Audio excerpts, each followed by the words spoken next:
What up, guys? Cody here. Just two things I want to talk about today. First one is for my people who invest in stocks, specifically the gold bugs, silver bugs, my kind of people. The stock, if you haven't heard of it yet, which I'm sure maybe a few of you have, maybe a few of you haven't, it's called First Mining Finance. What's really cool about this company is basically it's just like a land bank.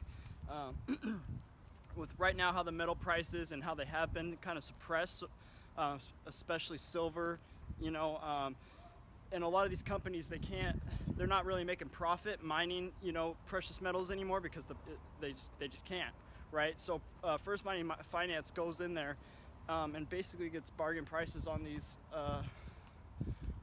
mining companies that are, they're not.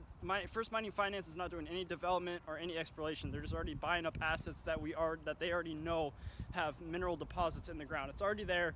They're just buying it up while these companies, they just can't afford to turn a profit anymore. And then the whole idea is when the prices of gold and silver go back up, or even before then, that First Mining Finance would sell these mineral assets to other companies and make a profit, and then which in turn would give the shareholders, dividends, which is the whole idea.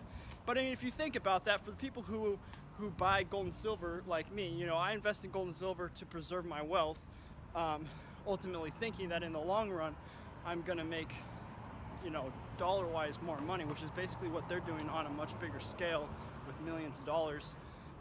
So I mean, if I had millions of dollars, that's basically what I would do. So that's why I like this company so much. So if you haven't heard of them, definitely check them out. The second thing is the Bitconnect $100,000 challenge. I know I've been saying before that it might be a scam, but I'm not really sure if I'm going to say that anymore, because I think they just kind of got a bad marketing. A little bit of a bad marketing going on, because Coinbase also does referrals where you get the $10 for signing somebody up, and we all know that Coinbase isn't a scam. So I'm not going to say Bitconnect's a scam anymore, but I do have, like I've told you guys before, I've only put in $100 and I've been in it for about a week, maybe less.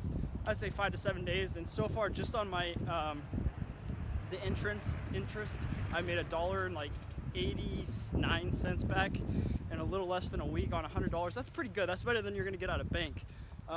So I don't really have any complaints right now.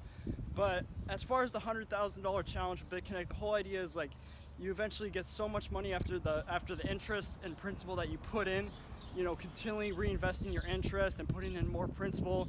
So I mean, at the end of this whole idea is that you'll make $100,000 investing and reinvesting into Bitconnect. So I don't know if I'll ever get that much money into it, but I'm going to start upping the money I put into it. Like today, I think I'm going to put in $500, maybe less. So we'll see how that goes. So it may be a scam, it may not. If you want to try it out and just put $100 in, remember to use my referral link, and we'll ride this wave together and find out. So yeah, that's it for today, guys. See you later.